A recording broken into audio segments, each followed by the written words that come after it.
Hey there, John Morris here, johnmorrisonline.com. Welcome back to another episode of the John Morris Show. So I got this question from Ali here on YouTube. He said, good video as always, John.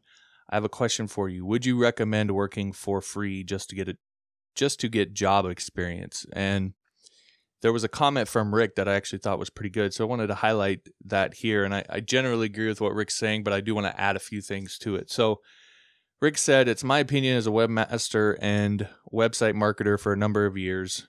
Note what he said of saying to someone, you get what you pay for. I have in the past worked for free as well. I don't recommend it. I'd say you need to charge them something. The problem is in working for free, no client will really appreciate that. They may say they do, though past experience has shown me otherwise. Also, some will tell you by giving them a nice break, they can bring you more business. Nope, doesn't happen. Charge what you feel it's worth, and in doing so, you may want to check going rates for what they want. The important thing, as John has said, do a great job at a fair price. That will bring you more business. And I generally agree with this. That said, there's a few caveats I want to add to this where I think you can do some free work in some very specific instances and can actually have a ton of value for you, especially if you're first getting started.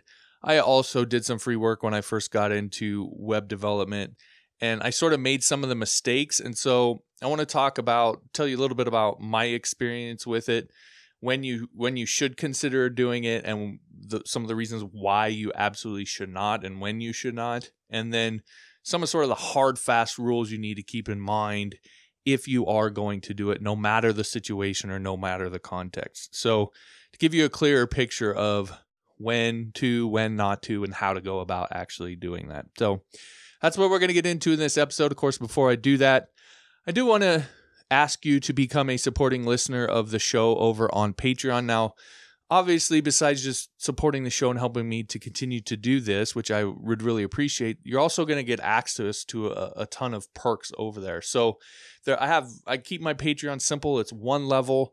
It's $10 a month. And for $10 a month, you get access to all of my past courses that I've ever released. So my PHP 101 course, my object-oriented programming course, PHP forms, my login script, the WordPress course I just released, my Upwork 101 course, and then there's a bunch of source code in there from YouTube videos that I've done that had source codes associated with them. All that source code is in there as well, plus stuff that's just, it's not available anywhere else. It's only inside of Patreon. So again, as a supporting listener, you'll be helping me and supporting me, but you're going to also get access to all of this stuff.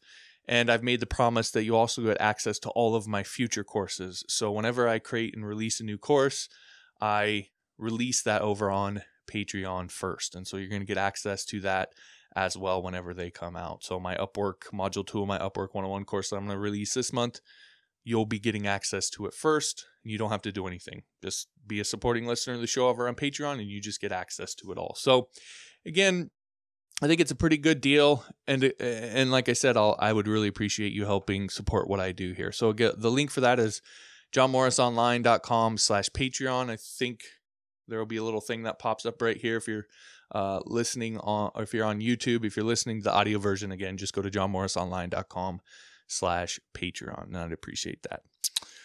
All right, so with that out of the way, let's get into this whole free work thing. So I want to start off just tell you a little bit of my own experience. So it was a few years into web development. I don't quite exactly remember how far into it I was, but I was at the point where I was doing some coding, and I was in particular working with WordPress pretty heavily.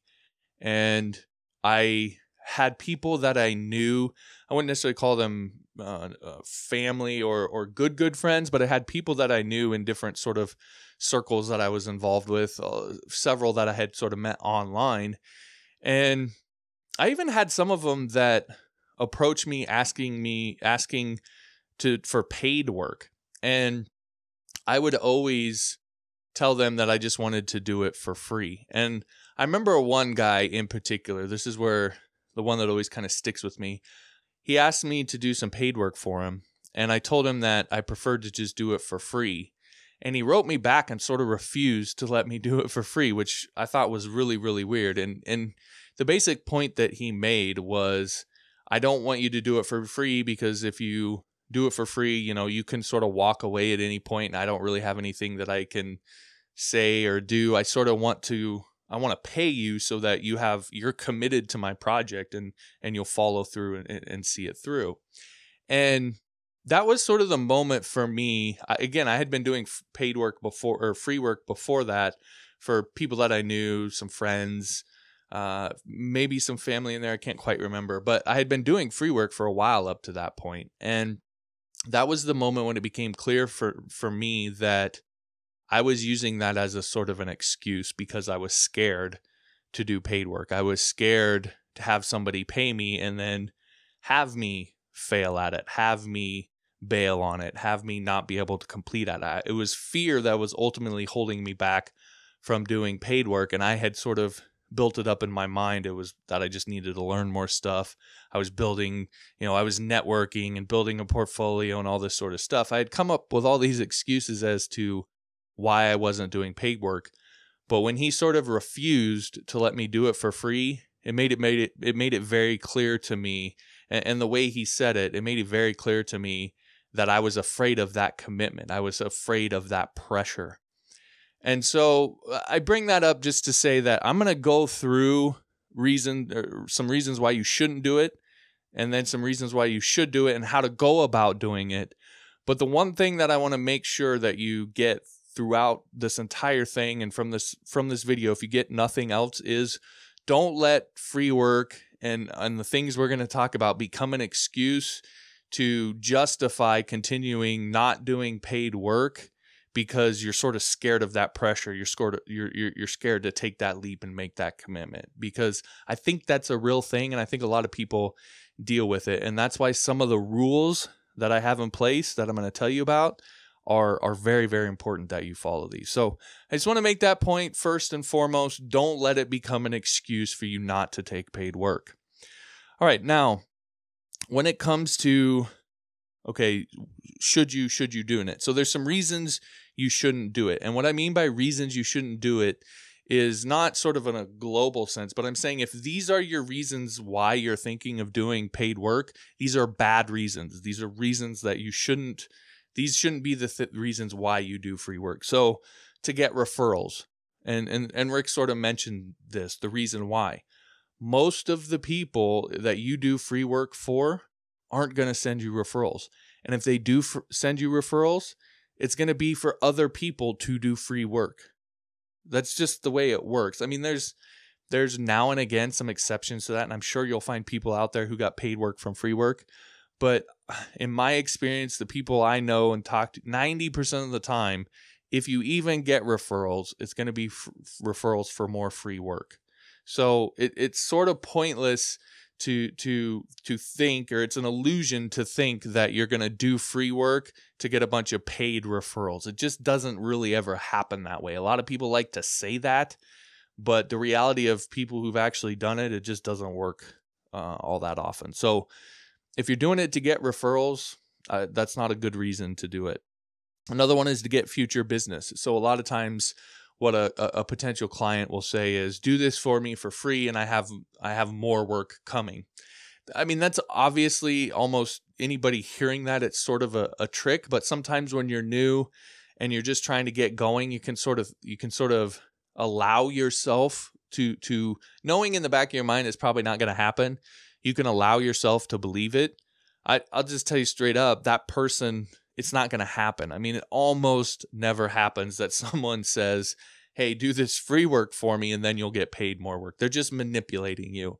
And so again, if that's a reason why you're doing free work, that's not a very good reason. Another one is to make a name for yourself, or sort of this idea of networking. Again, maybe in the past this was a little more useful, but oftentimes it sort of goes along with what we said about referrals. If you do free work to build a name for yourself, the name that you're going to build, the reputation that you're going to build, is someone who will do free work. It's often what people will say about you will be less about the quality of your work and more about the fact that you did it for free. So it doesn't build a very good reputation for you, at least one that is beneficial to you in the long term. So There's probably more we could go through, but those are sort of three of the big ones that I hear and a lot of people tend to talk about. And I don't think those are very good reasons to do free work. Now, some good reasons to do free work. The first one is to build your portfolio. So if you're doing free work so that you can then take that item and put it in your portfolio, then I think that's a good reason. And the reason why is because there's nothing the client can really ultimately do about you putting in that portfolio, right? You're not relying on them to get a referral, to get future business, or to say something nice about you. All you need them to do is essentially let you build the thing that you're building, and then you take screenshots and put it in your portfolio. So you have sort of complete control over it. So doing that in order to build your portfolio is a good idea. And it's better than, I've often talked about just build portfolio items for nobody, not even free work, just nobody. Just build some sites that you build on your own so you can put them in your portfolio. Doing free work for other people is actually a little bit better than that, because not only can you get the portfolio item, but often there will be an actual domain you can point people to. You can say this is real client work, even though it was free work, it was still real client work. And oftentimes, we'll talk about this in a second, but you can get a testimonial or some sort of review from that client as well. So that actually makes for a better, more well-rounded portfolio item. So if you're doing it for that reason, then that's a good reason to do free work. You just need to make sure to communicate clearly with the client up front that that's the reason you're doing it, is in order to build your portfolio so that they know, I'm going to take screenshots, I'm going to ask you for a testimonial, I'm going to point people to your domain. So that's clear up front. Another good reason to do it is just to get practice. So maybe you just want to get practice building stuff, and instead of just building stuff on your own, you work a little bit better when you have someone that you're building something for. And maybe you have some family and friends that need some sites done, and you completely just couldn't care about getting paid for it. You just want to practice building things. That's a good reason to do it too. It's always a good reason to do something to get better at doing it. That's always going to be a good reason. Everything that you do in development, life, etc., if the reason you're doing it, at least partially, is to get better at it, that'll always be a good reason across the board. And so, again, that if that's why, then that's 100% fine. I would just say, also get the portfolio item, also get the testimony, all that sort of stuff. So add that on there to make it even more valuable. Another good reason to do it is to get experience working with people. And, this is something a lot of people who get in web development don't realize. They sort of focus on the coding skills and don't realize that once you get to a point with that and you want to start getting paid to do that, to do this web development thing we do, there's a whole nother area of working with people. And so you have to tackle that as well. And that's waiting out there for you. So if you've kind of got through the coding thing and now you want to sort of dive into the working with people part of it and getting paid part of it and figure that out, but you don't necessarily want to have your first client experience be with a paid client that, there could be an issue and there could be, that could create a mess, then doing free work in order to get the experience of working with people, then that can be helpful as well. The last one then is, I sort of mentioned this, which is to get testimonials. So if you're doing it to get testimonials, again, a very, very good reason. As I mentioned with the portfolio items, the big thing here is to make sure that you communicate clearly that the reason you're doing it is to get a testimonial from that client. Communicate it at the beginning, throughout, at the end, that you want that testimonial and you're sort of expecting that from them. So they know that that's expected of them and it's not unclear when you go to ask for it. Now, those are some of the reasons to and not to. When we start talking about, okay, I've decided I'm actually going to do some free work, there's sort of some rules that I have with all of this. So the first rule, and this is just to help make it the most valuable for you and make sure you don't get caught up in sort of this big mess that becomes a real headache. So the first one is to make sure that what you're building is highly related to what you're planning on doing as paid work, so that the portfolio you build and the client history, job history, testimonials, all that is relevant to the paid work that you're going to do. So don't just take any free work. Don't just build sort of random sites or whatever. Make sure it's highly relevant to what you plan on doing for paid work. So, for example, for me, all of the free work that I did, I built membership sites because that's what I was planning on doing for paid work. And so when I had those portfolio items, they were membership sites. So when I now go to Upwork and upload those there, it's all relevant. So just make sure it's highly relevant to what you're planning on doing for paid work.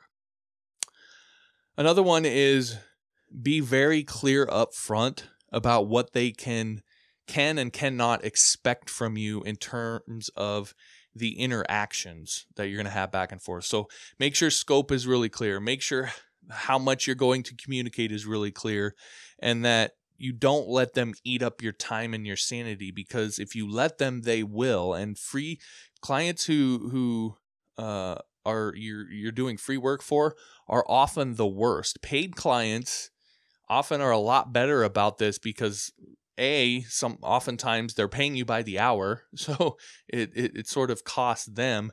But B, they're paying you to build the project. They want you to be working on the project, not constantly on the phone with them or emailing them or whatever.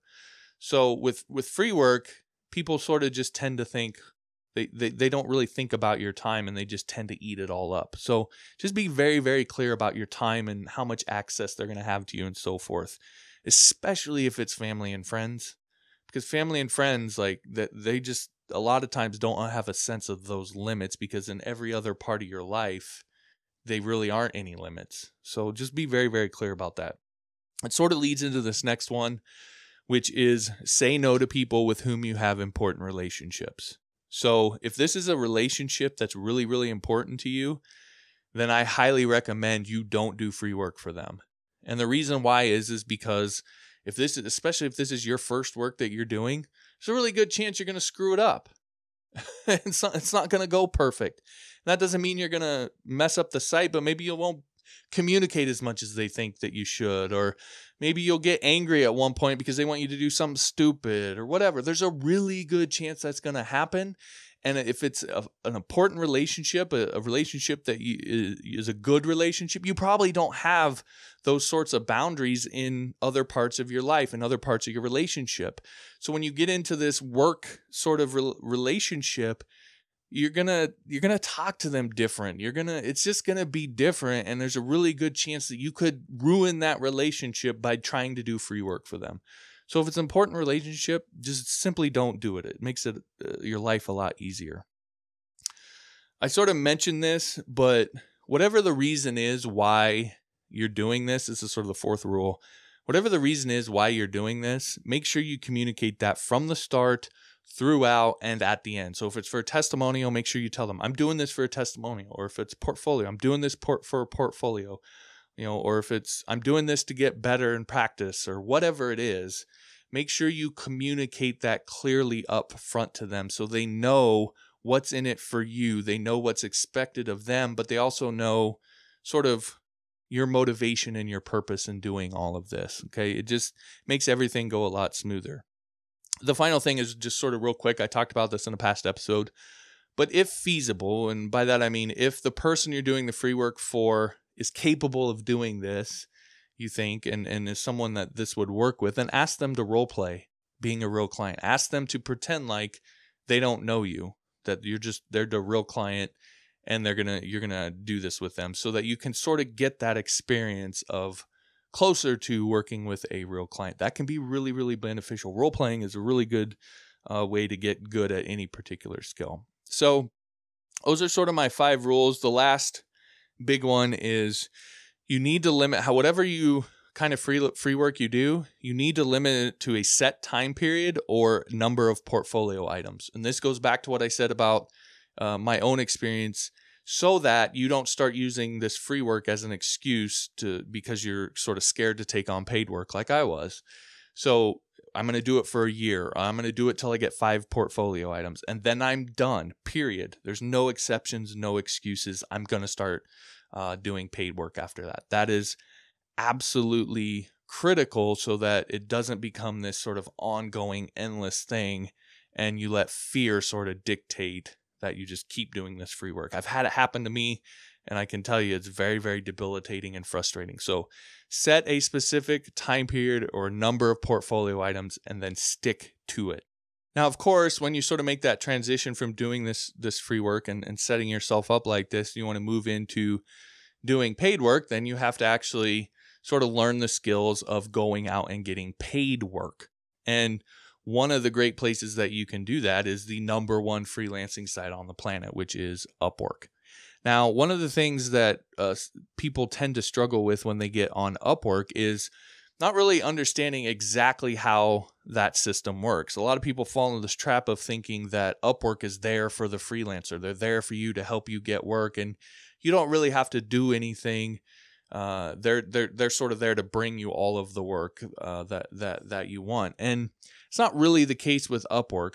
You really have to take some time to figure out how the system works, the algorithms that it uses, how to appeal to those algorithms, how to appeal to the client base, and ultimately get yourself hired. And the big point here is that just like learning PHP or HTML or CSS, learning how to freelance, learning how to do things on Upwork and get work on Upwork is a skill just like any other. So you just have to take the time to actually learn it. So when you're ready to make that transition from free work to paid work, or maybe you're ready to dive into paid work right now, and you want to tap into that huge freelancing platform that Upwork is, then I can show you some of those skills. And in my Upwork 101 course, we go through and I actually show you exactly how to build your profile in a way that appeals to those algorithms, that it helps you to rank higher than you probably would if you weren't doing the things that I'm going to show you. And also, at the same time, make your profile more appealing to potential clients. And the big thing here is this idea of relevance over rank. A lot of people talk about rank on Upwork and job success score and all of that, but there is a relevance factor, and you can use that to your advantage to help you be able to get more work and so forth. So I show you how to do all of that in this Upwork 101 course. You can go to upwork101.com to learn more about that. But if you're thinking about freelancing on Upwork, I highly, highly recommend taking the course so that you can start off on the right foot and get going right away, getting work, as opposed to what happens with a lot of people is they don't understand how to use it. So they set up their profile in a certain way. It doesn't really appeal. They struggle. They have trouble getting work, and they sort of just, Upwork is a scam, or Upwork doesn't this or that. A lot of times what it boils down to is just not understanding how Upwork works. And I can show you that. It's pretty simple. But once you get it, then it just makes a huge difference in the kind of success that you have on Upwork. So again, upwork101.com for that. I encourage you to check that out. All right, if you liked the video, I'd appreciate if you'd hit that like button. Also subscribe make sure you get all future episodes. If you like the links to the past episodes and also links to subscribe on iTunes, Android, TuneIn, all that, you can find all that at johnmorrisshow.com. And if you'll rate and review the podcast over on iTunes to help me grow the show, I'd really appreciate that. I will also give you Module 1 of my PHP 101 course for free if you will leave me an honest review over on iTunes. So all the instructions on how to do that, how to get that module, all that, you can find at johnmorrisshow.com. Just click on the Start Here link at the top. All right. Thanks for listening. We'll talk to you next time.